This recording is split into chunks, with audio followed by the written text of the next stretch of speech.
Hello everyone, Assalamu alaikum and welcome back to this channel Mir Academia, and I'm Hamza Mir. Don't forget to subscribe the channel and like the videos. Let's move towards our today's topic, that is British expansion and Indian resistance in the time period of 1750 to 1856. So in this video we are going to discuss about all the events that happened in this time period, and we will discuss this video with the help of a 14-mark question of the topic. Here we have a 14-mark question. How successful was the Indian resistance to British attempts to take control of lands in the subcontinent between 1750 to 1850? This time period can be from 1750 to 1856 as well, depending upon the examiner. He can ask you about the expansion or the Indian resistance, so both things are the same. Don't get confused about it. Before starting or moving towards the explanation, let's see the identified reasons of this question. Battle of Plassey 1757, the timelines are very much important. Battle of Buxar 1764, Battle of Mysore 1799. Iskandar, we will discuss about all the battles of Mysore. Anglo-Maratha War, we will discuss about the third Anglo-Maratha War in 1817. Annexation of Sindh in 1843, Annexation of Punjab in 1849, and the last one we have over here is Doctrine of Lapse in 1852. Now, as we have all the reasons, now we'll move towards the explanation of all these reasons one by one. Moving towards the very first point over here, Battle of Plassey in the year of 1757, which is also a 4-mark question. Let's start from the very first point over here. English company's behavior. Here we are talking about the East India Company, whose behavior towards the Nawab of Bengal was not acceptable. Why? Because they were not paying the taxes, they created a revenue loss, and they were also very much disrespectful towards the Nawab administration. We are talking about the Nawab of Bengal, Siraj-ud-Dowla over here, whose time period was from 1756 to 1757. Just because of the behavior of the English company, he had to be strict with them. और यही वजह बनी Battle of Plassey की 1757 में. Company wanted the puppet rulers, and for that they were creating the politics in the subcontinent. और जब ये news Siraj-ud-Dowla तक पहुंची, he decided to capture the Fort William, which was situated in Calcutta. That was the place of British. उसने 30,000 soldiers को इकट्ठा किया and he attacked the Fort William, captured the Fort William and made British captive. When this news reached to the British in Madras, they sent a naval fleet under the command of Robert Clive, another personality over here, because this war was basically fought between Siraj-ud-Dowla and Robert Clive. Robert Clive then met with Mir Jafar. Mir Jafar was basically the army person of Siraj-ud-Dowla. He was one of the generals in his army. He was a traitor. He deceived Siraj-ud-Dowla, and during the war, he took the large portion of army away from the battlefield, which resulted in the defeat of Siraj-ud-Dowla's army. In the result of it, Siraj-ud-Dowla had to flee. He was later on captured by the forces of Mir Jafar and was assassinated. Now, as promised, Robert Clive made Mir Jafar the Nawab of Bengal, and he himself became the governor. Moving towards the next one, Battle of Buxar. Few personalities over here are Hector Munro, Shuja'ud-Dowla, Mir Qasim, and Shah Alam II, the Mughal emperor. Now this time Mir Jafar was basically replaced by his son-in-law Mir Qasim in 1760, and Clive left India. Just because they were the puppet, he opposed the British, so that is why he was replaced by Mir Qasim. As I said, Major Hector Munro was the one who fought the battle from the side of British, and these three fought against him. Although they were large in numbers, but they had a lack of coordination which resulted in their defeat, and they were unable to defeat the British.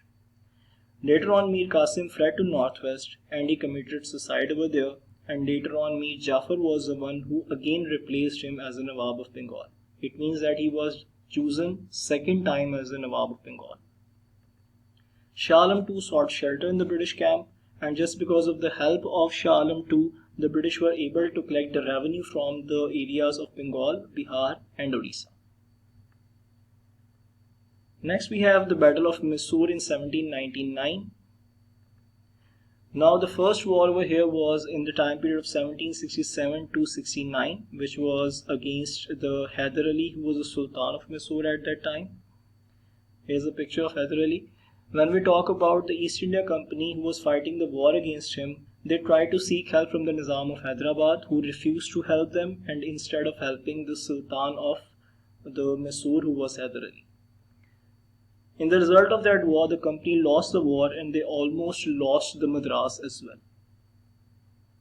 The second war was from 1780 to 1804. This time it was Tipu Sultan who was fighting against the company. He was a son of Hyder Ali. Hyder Ali died in 1782 and this second war was resulted up in a draw. This is the picture of Tipu Sultan. The Third Mysore War was started from 1790 and ended up in 1792. This time Tipu Sultan made an ally with the French, who were basically the enemies of the British. They helped Tipu Sultan, but this time the company was able to capture the capital of Mysore, which was a big blow towards the Tipu Sultan. Here you can see the picture of 1793, in which you can see the two sons of Tipu Sultan who basically made the hostage by the British. Then we move towards the Fourth Mysore War that was happened in 1799. In this battle, the British they took the help from the Marathas against Tipu Sultan, and this time they were able to kill Tipu Sultan. They attacked him in the Mysore and he was killed in 1799. Here are the few areas we can see on the map, that is Mysore, and the red spots, the red lines that I drew over here were the areas from which the Tipu Sultan was attacked by Marathas and by the British. So he had no clue against them and he lost the war and was killed. Anglo-Maratha War was basically between the British and Marathas. That was the third Anglo-Maratha War we are talking about right now in 1817. Here we have the map of Maratha Empire until 1759. This was a huge area which was being captured by the Maratha Empire. As the British were getting expanded, they were creating their further territories. So Maratha Empire was in their target as well. So they moved towards that or to capture the Maratha Empire.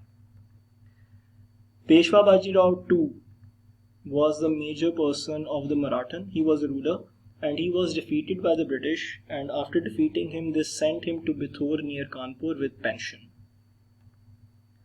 In the result of that war, the company was able to take the control of Hyderabad, Lucknow, Mysore, Pune and other princely states as well. Here we have the map in which you can see the circle area, the areas which are under the British rule. As I mentioned over here, Hyderabad, Lucknow, Mysore, Pune and certain other princely states. This map would help you people to find out that which areas were exactly captured by the British regarding the Maratha War or after the Battle of Anglo-Maratha War. Next we have Annexation of Sindh 1843. This time the British they had a threat from the Russian expansion that they might move towards Afghanistan to capture it. So they seek the help from Ranjit Singh, who was the Punjab ruler at that time. They wanted him to help them to create a pro-British rule in Kabul, which was the capital of Afghanistan. And obviously Ranjit Singh refused to do so.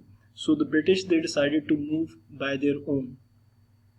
When they created rebellion in Afghanistan in 1841, they got defeated because Afghanistan was a territory of a rugged landscape, so it was very difficult to defeat those people over there. They got the defeat for the first time after so many battles, so this mainly hurt their prestige. To regain their prestige, they moved towards Sindh. When they reached over there, they came to know that and they realized that they have a treaty of friendship with Amirs over there who were the ruler of Sindh. And the treaty was signed in 1809. According to that treaty, the British were not allowed to attack Sindh. All they wanted at that time was an excuse. So what was the excuse? Charles Napier, who was one of the army person of British, he basically provoked Amirs.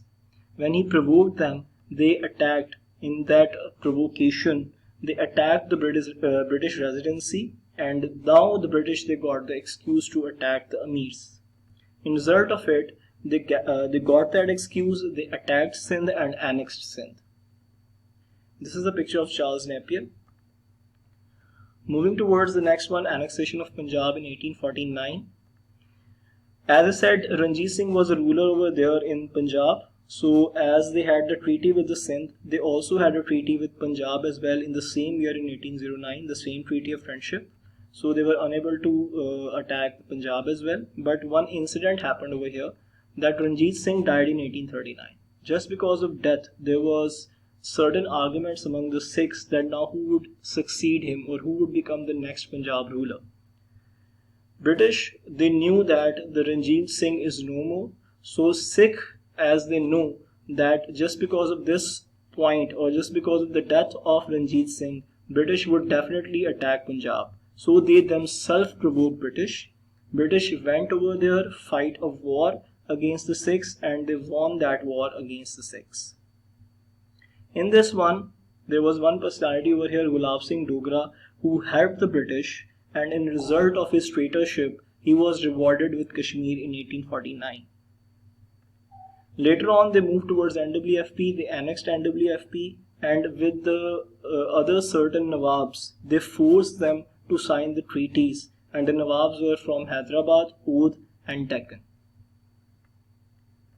Moving towards the last point, the Doctrine of Lapse 1852, there was a person, Lord Dalhousie, who was a Governor General. He was the one who devised this policy.